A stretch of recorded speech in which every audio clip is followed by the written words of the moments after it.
I start by rolling on the mirror, which is the Design 7 product that is going to give you the shimmer at the end of this lovely landscape. So I'm using a fan brush. It is a rather stiff fan brush. It doesn't have to be big. And the reason I want it to be stiff is so it'll just hold the shape for me. It'll hold the product. And I'm using, at the beginning, the green Oxide. Then I add some of the phthalo blue, or the red shade. And not yet, but soon, here it goes, we start adding just a touch of black, just a tiny bit, to the dirty brush. It is the same stiff fan brush that I use vertically for the the stem, the broad going up to the heavens motion, and then I use it horizontally. And you'll notice I stagger back and forth, left to right, and I do turn my hand even as I go to maybe unload heavier in one direction than the other. So we're just going to fill some of that in right now.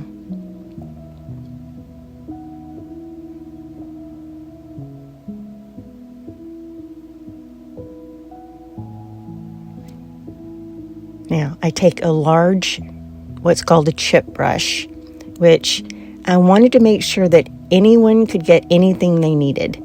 So I just used an old chip brush. It wasn't anything fancy, and just started blurring some of the trees. Then I add a little bit of mirror to my brush and start really softening and blurring out those very background trees. Because this is not your focal point. You want to make sure you have background so your foreground tells more of the story.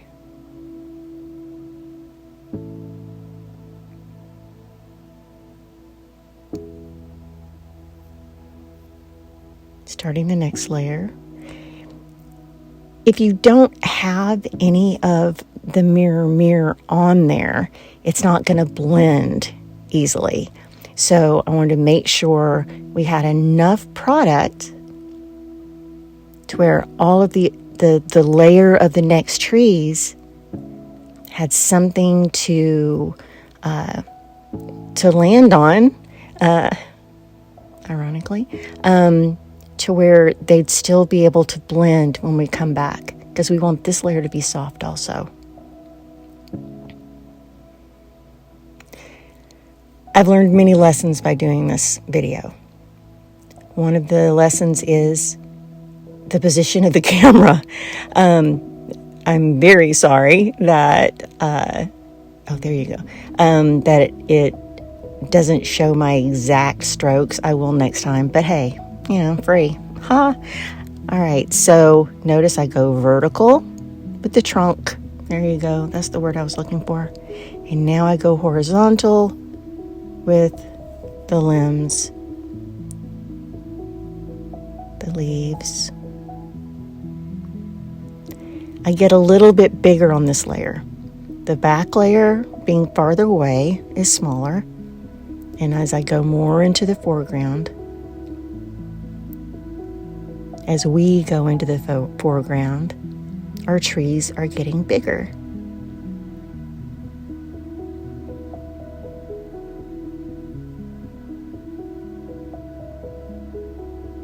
Smaller at the top, larger at the bottom, some funky ones in between. Have fun with it.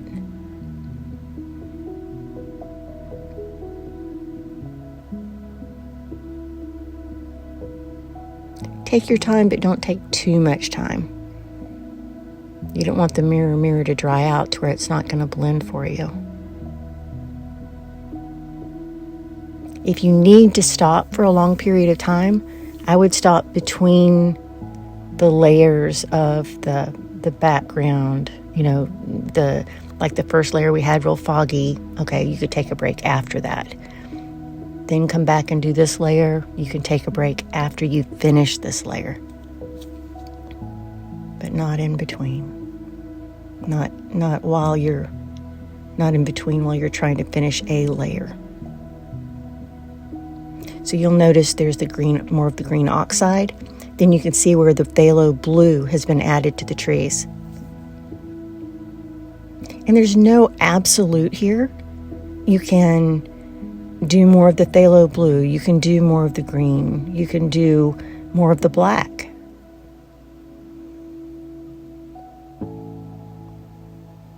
This is just a fun activity for you to enjoy and learn some of the products. Using the mirror itself is a different animal. It's not a standard paint that you would do a lot of art with, but I have found it to be amazing for doing artwork and even for murals. I'm softening with the chip brush now. It's unloaded, but I will come back and use more mirror loaded onto my chip brush. As you can see, I just did that. Soften vertically and horizontally.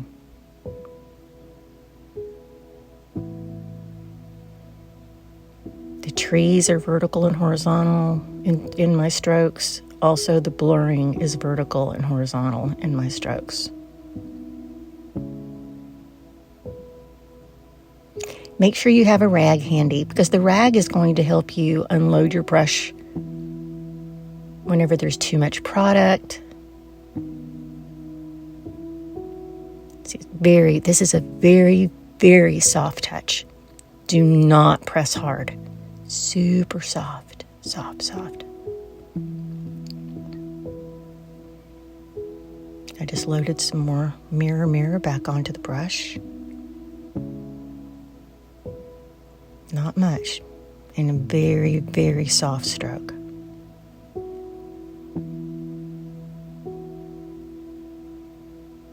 Nice.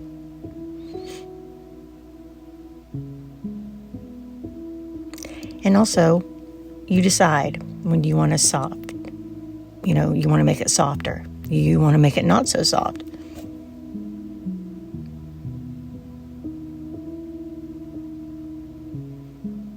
Whether you want to leave it more of an off-white, if you want it to start going a little more to the green, soft greens and blues, grays even. This would be a beautiful black and white or a sepia-toned, monotone artwork. You can go that direction even. Here we go again. We're going to add some more trunks vertically. And starting to add a little more black into my brush now. So it has all three colors. It has the green oxide, the phthalo blue red shade, and some carbon black. And they're all the slow flow acrylics.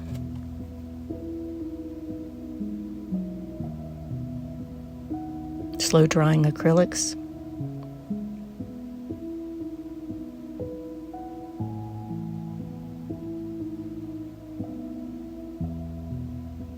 Vertical and horizontal movement, just a little bit of a blur. You're going to become more in focus with each layer you bring to the front.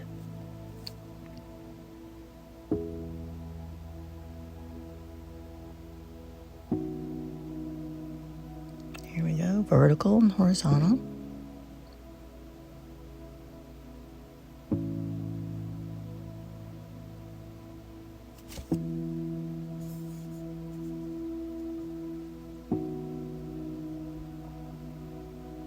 You can see there's a little more black to make the trees a little bit darker. Stand out a little bit more.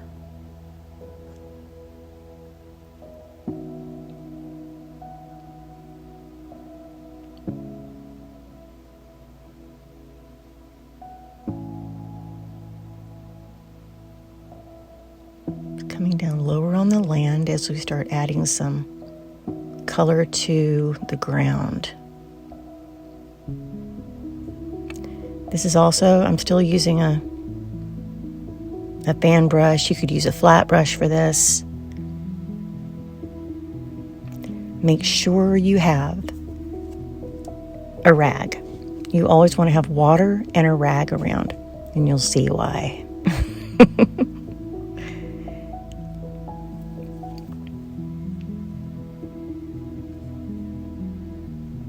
There we go. So I've added a little bit of water and a little bit of mirror to my brush. As I go through, the colors start blending in. There we go, some mirror into the ground. And then we're going to start moving some of this product with a rag. There we go. Now this is a stain pad. You don't have to have a stain pad. You could use paper towel, which I've changed over to. You can use cotton rag, just something that's going to move your material, to manipulate your material however you want it to look. This would be pretty with a stream in it too.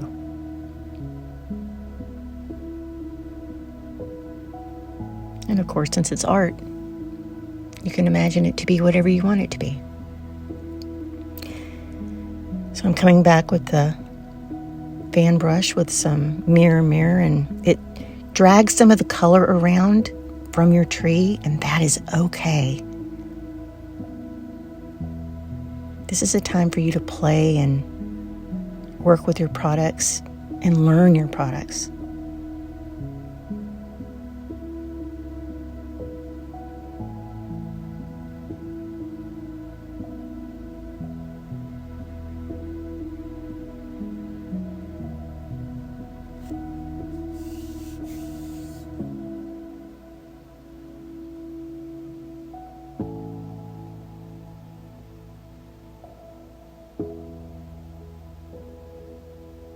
So everything is still vertical and horizontal.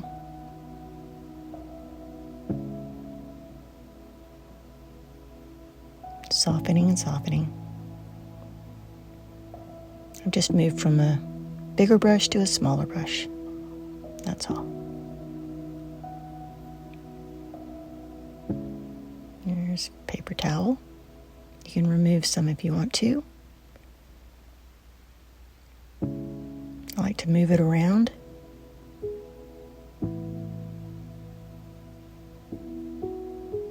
You don't always have to have fancy tools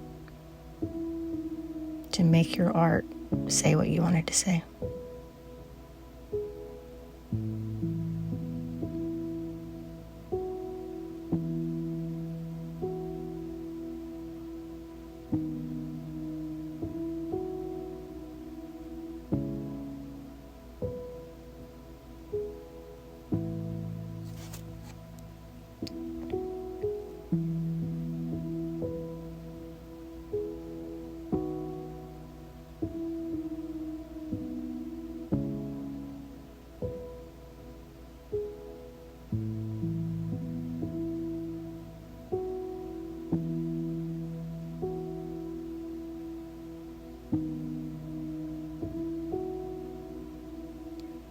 Okay, we're going back with the fan brush, and you're going to add another layer, more in the foreground. Vertical for your trunk, horizontal for your limbs, for your leaves.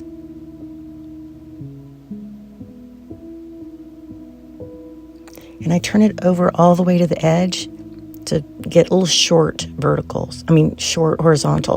And then, of course, full out with my fan to get the wider branches.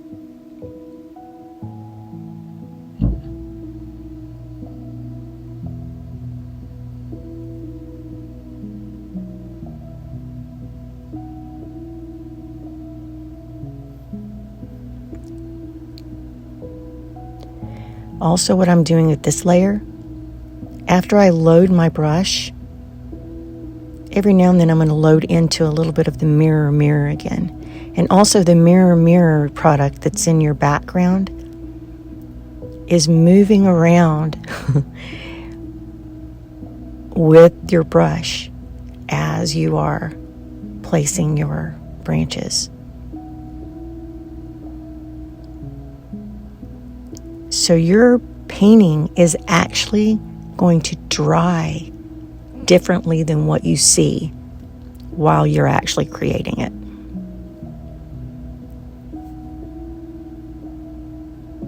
Don't let that scare you.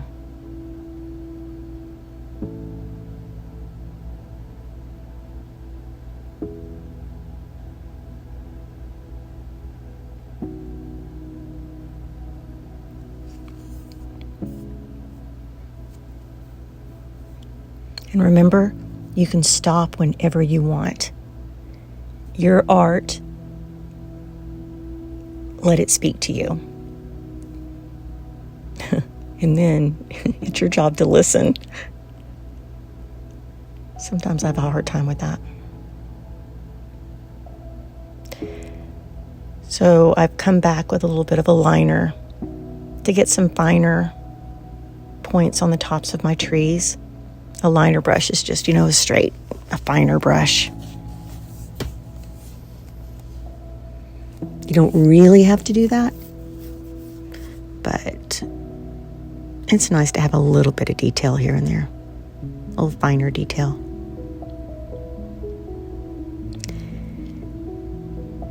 So then I brought in a smaller fan brush. But I always seem to revert back to my big guy.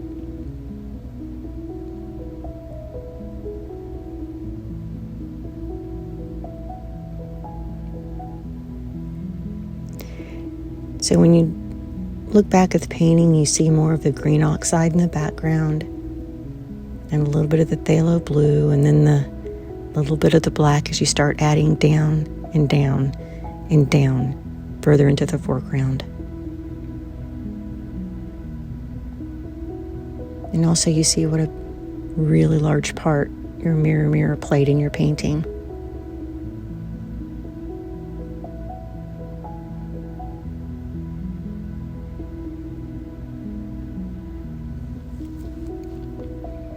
There's really no other product quite like it. There are some that are a little similar, but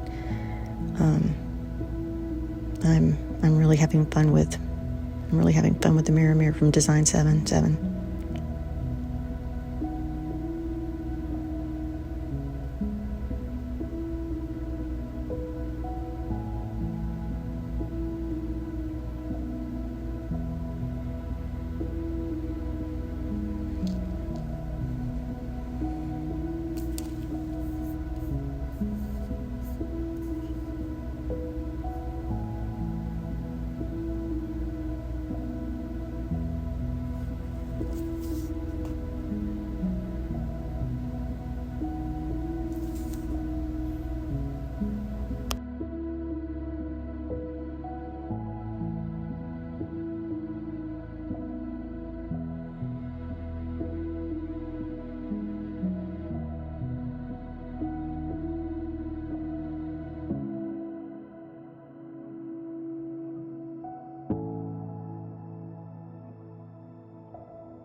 I don't really feel like I have to talk to you every single second, because creating is, really comes from inside. So enjoy yourself, I hope. I hope.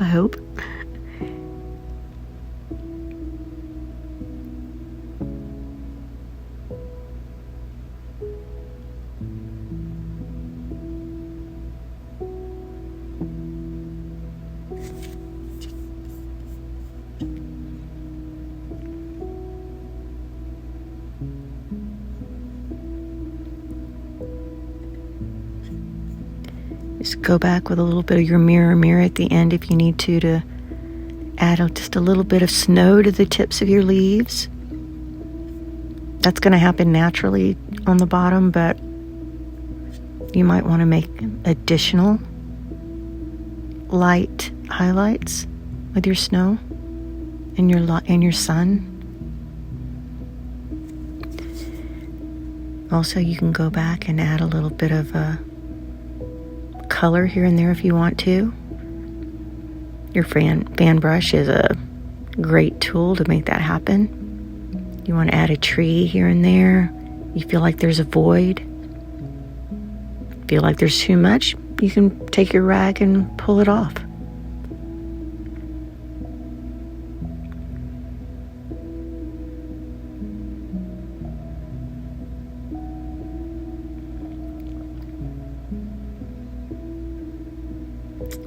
I hope you've enjoyed painting this landscape piece. I enjoyed making it for you.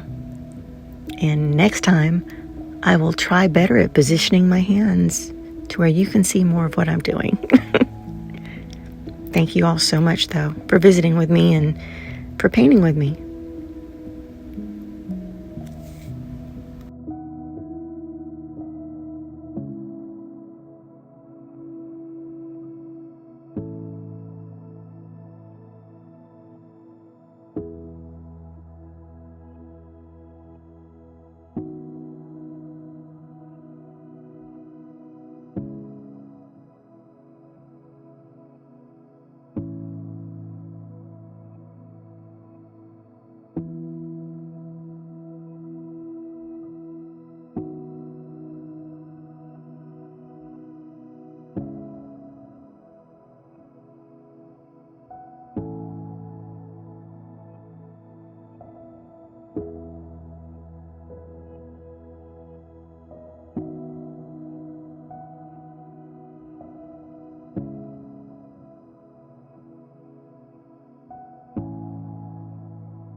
Do you have any questions?